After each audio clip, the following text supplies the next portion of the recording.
한평생 하나님 말씀에 순종하며 끝까지 믿음의 삶을 사는 여러분이 되시길 주님의 이름으로 축복합니다. 오늘 본문은 남유다의 제8대 왕 요아스의 통치와 그의 비참한 최후를 기록하고 있습니다. 오늘은 본문을 통해서 요아스가 타락한 원인이 무엇이며 그의 죄의 참혹한 결과는 어떠했는지 보면서 하나님의 백성이 누리는 어떤 믿음으로 살아야 하는지 함께 묵상하겠습니다. 요아스는 7살 어린 나이에 유다의 왕이 되어서 40년 동안 유다를 통치합니다. 요아스는 한때 하나님 보시기에 옳은 일을 행했습니다. 그러나 그의 통치 마지막까지 그렇지는 못했습니다. 제사장 여호야다가 죽자 요아스는 타락의 길을 걸어갑니다. 여호야다가 죽은 것과 요아스의 타락이 무슨 상관이 있을까요? 여호야다의 죽음은 한 개인의 죽음이 아닙니다. 요아스는 어릴 때부터 여호야다를 의지했습니다. 그뿐 아니라 여호야다는 온 유다 백성이 신뢰하고 의지했던 영적 지도자였습니다. 즉 제사장 여호야다의 죽음은 한 나라에 선한 영향을 미치는 영적 지도자가 없어진 것입니다. 그런 여호야다의 죽음 이후 요아스는 완전히 다른 삶을 살아가게 됩니다. 요아스는 이전까지 여호야다의 조언으로 하나님을 기쁘시게 하는 통치를 했지만 여호야다가 죽자 요아스는 이제 다른 관리들의 조언을 따랐습니다. 백성들은 하나님의 성전을 버리고 아세라 목상과 우상을 섬기기 시작했습니다.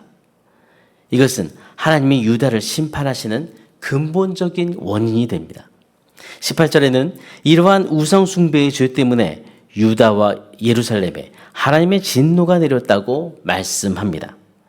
하나님은 하나님을 버리고 우상 숭배의 길을 가는 요아스와 유다 백성들을 바로잡기 위해서 선지자들을 보냈습니다. 하나님은 그들을 너무나 사랑하셔서 그들이 다시 죄를 돌이키고 하나님께 다시 돌아오기를 원하셨기 때문입니다. 그러나 백성들은 선지자들의 말을 듣지 않았습니다. 하나님은 이번에는 여호야다의 아들 스가랴에게 임하셔서 그를 통해 말씀하십니다. 스가랴는 하나님을 거부한 유다 백성들의 죄를 지적하고 하나님의 심판을 경고합니다. 하나님은 스가랴를 통해 말씀하셨습니다. 너희가 주님을 버렸으니 주님께서도 너희를 버리셨다. 그러나 유다 백성들은 하나님의 말씀을 듣지 않았고 요아스는 하나님이 보내신 스가랴를 성전 뜰 안에서 돌로 쳐 죽였습니다. 여러분, 성전은 어떤 곳입니까? 거룩하신 하나님의 임재를 상징하는 곳입니다. 그런데 그 성전 안에서 하나님이 보내신 사람을 요아스가 스가랴를 죽인 것입니다. 22절은 요아스의 죄를 두 가지로 말합니다. 요아스는 하나님의 말씀을 거부했습니다. 그리고 요아스는 하나님이 보내신 여호야다의 아들 스가랴를 죽였습니다. 유다 백성들, 요아스, 이렇게 하나님의 말씀을 거부한 이들의 죄의 결과는 어떠했습니까? 하나님과 멀어진 유다는 나라가 번성하지 못했습니다. 그리고 24절에는 너무나 흥미로운 일이 벌어집니다. 어느 날 시리아 군대가 유다에 쳐들어왔는데 그때 시리아 군대의 수는 유다의 군대의 수보다 아주 적었습니다. 그들의 군사력 또한 보잘것없었습니다. 그런데 이 전쟁에서 누가 승리합니까? 유다가 패배하고 시리아 군대가 승리합니다. 어떻게 된 것입니까? 여러분, 전쟁의 승패는 군사의 수와 군사력과 무기에 있는 것이 아닙니다. 그들의 승리의 근원은 하나님께 있었는데 그들은 하나님이 벌었기 때문에 그들은 패배한 것입니다. 그리고 요아스는 시리아 군대와의 전쟁에서 심한 부상을 입었습니다. 요아스는 어떻게 됐을까요? 요아스는 그의 신하들에게 죽임을 당합니다. 요아스는 다윗성에 묻히기는 하였으나 왕실 묘지에 안장되지는 못했다고 말씀합니다. 왜 그랬을까요? 백성들이 이것을 분노했기 때문입니다. 여러분, 요아스의 인생을 보며 여러분은 어떤 마음이 드십니까? 요아스는 하나님 앞에서 자기의 믿음으로 혼자 서지 못한 그런 왕이었습니다. 그래서 그는 과거에는 여호야다의 조언을 통해 나라를 바르게 통치하고 하나님의 말씀을 따랐지만 나중에는 주변 사람들의 조언과 그 악한 영향력 아래서 나라를 통치하게 됩니다. 결국 하나님을 버린 악한 신하들에게 둘러싸인 요아스는 분별력이 없이 너무나 쉽게 하나님을 버리고 우상을 섬기고 악행을 저질렀습니다. 여러분, 하나님의 백성인 우리는 오늘 어떤 믿음으로 살아야 할까요? 첫 번째로 우리는 하나님 앞에서 확실한 믿음을 가지고 살아야 합니다. 하나님의 사람은 사람의 말을 의지하는 사람이 아니라 하나님의 말씀을 의지하는 사람이 바로 하나님의 사람입니다. 우리가 바른 하나님의 사람으로, 그리고 우리가 서 있는 곳에서 바른 영적 지도자로 서려면 사람이 옳다고 하는 길을 따르는 것이 아니라 하나님께서 옳다고 하신 길을 따라가야 합니다. 즉, 하나님 말씀에 순종해야 합니다. 그리고 어떤 공동체이든지 공동체 안에는 지도자들을 흔들고 넘어뜨리려고 하는 그 모든 것에 더 열심인 사람들도 있습니다. 그렇기 때문에 우리는 영적으로 깨어서 공동체의 지도자들을 위해 열심히 힘을 다해 중보기도해야 합니다. 두 번째로 우리는 하나님 앞에서 처음부터 끝까지 정말 그렇게 믿음으로 살아야 합니다. 처음과 끝이 달랐던 요아스와 같은 그런 삶을 살지 말아야 하는 것입니다. 즉, 과거에도 현재에도 앞으로의 미래에도 하나님 말씀에 순종하는 그런 한결같은 믿음으로 살아야 합니다. 과거에 여러분의 신앙이 어떠했는지보다 지금 현재의 신앙은 어떤지 점검하십시오.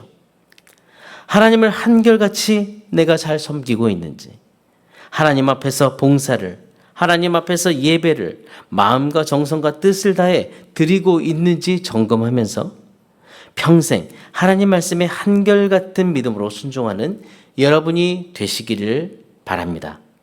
오늘의 암구호는 하나님 말씀에 한결같은 믿음으로 순종하라. 하나님 말씀에 한결같은 믿음으로 순종하라. 이런 삶을 살아가기를 함께 기도하시겠습니다. 우리를 사랑하셔서 죄악에서 우리를 건져 주님의 자녀로 삼아주신 하나님 아버지, 주님의 그 크신 사랑과 은혜에 감사합니다. 주님, 한때는 하나님 앞에 우리는 신실했지만 하나님을 버린 요아스의 인생을 우리는 오늘 말씀을 통해 보았습니다. 그리고 그를 통해 우리의 신앙을 돌아봅니다. 우리 평생 사는 동안 사람과 환경을 의지하는 그런 신앙이 아니라 오직 하나님만 의지하고 하나님 말씀에 끝까지 순종하는 그런 확고한 믿음으로 살도록 주님 주님의 자녀다운 삶을 살도록 주님 우리를 붙들어 주옵소서. 그리고 우리의 가정, 우리가 심겨진 공동체, 우리의 모든 일터, 우리가 서 있는 곳이 어떠한 곳이든 하나님이 기뻐하시고 하나님께 온전히 순종하는 그런 영적 지도자가 될 수 있도록 우리를 성령으로 붙들어 주시길 기도합니다. 그리고 세대로 사역자, 세대로 중직자들 모두 붙들어 주셔서 한결같은 믿음, 한결같은 순종으로 하나님을 섬기며 하나님이 인정하시는 그런 삶을 살 수 있도록 주님 인도해 주옵소서. 담임 목사님의 모든 사역에 은혜를 주시고 주님께서 맡겨주신 모든 사역에 성령의 기름을 부어주시며 하나님 바른 교회를 세우도록 주님 우리 모든 성도와 중직자와 아버지 하나님 모든 또 사역자들이 함께 중보기도하며 아버지 그 모든 사역을 함께 도우며 세울 수 있도록 인도하여 주옵소서. 하나님의 영광을 위해 함께 공동체를 세우게 해 주옵소서. 주님 원로 목사님의 모든 사역에 은혜를 주시기 기도합니다. 아버지 하나님 영광에게 힘을 주시고 강건함을 주시고 아버지 모든 사역에 지혜를 주옵소서. 입시를 준비하는 자녀들이 최선을 다해 입시를 준비하도록 힘을 주시기 기도합니다. 자녀들의 진로를 친히 인도하여 주옵소서. 주님 화요일부터 마더와이즈 개강합니다. 스태프들에게 지혜를 주시고 첫 모임의 모든 진행 하나님께서 은혜를 주옵소서. 연약한 하늘 가족들 치료 과정 중에 있습니다. 왕이신 주님 친히 개입해 주시고 그들에게 믿음을 주시고 말씀을 붙들며 아버지 하나님 그 긴 터널을 또한 하나님 주의 능력과 힘으로 이겨낼 수 있도록 인도하시며 하나님의 치료를 아버지 하나님 경험하는 놀라운 또한 역사가 일어나게 도와주시옵소서. 기업하는 지체들에게 믿음을 주시길 기도합니다. 믿음으로 그 기업을 이끌며 하나님을 높여드리며 또한 아버지 하나님께서 주시는 복을 받는 그런 아버지 사업장이 될 수 있도록 인도하여 주옵소서. 하나님 앞에서 하나님의 뜻을 이루며 영광을 돌리는 기업이 되게 해 주옵소서. 오늘도 우리를 사랑하시고 우리의 모든 삶을 주관하시며 동행하시는 살아계신 예수 그리스도 이름으로 기도드립니다. 아멘. 하늘에 계신 우리 아버지여 이름이 거룩히 여김을 받으시오며 나라가 임하시오며 뜻이 하늘에서 이루어진 것 같이 땅에서도 이루어지이다. 오늘 우리에게 일용할 양식을 주시옵고 우리가 우리에게 죄 지은 죄를 사하여 준 것 같이 우리 죄를 사하여 주시옵고 우리를 시험에 들게 하지 마시옵고 다만 악에서 구하시옵소서. 나라와 권세와 영광이 아버지께 영원히 있사옵나이다. 아멘.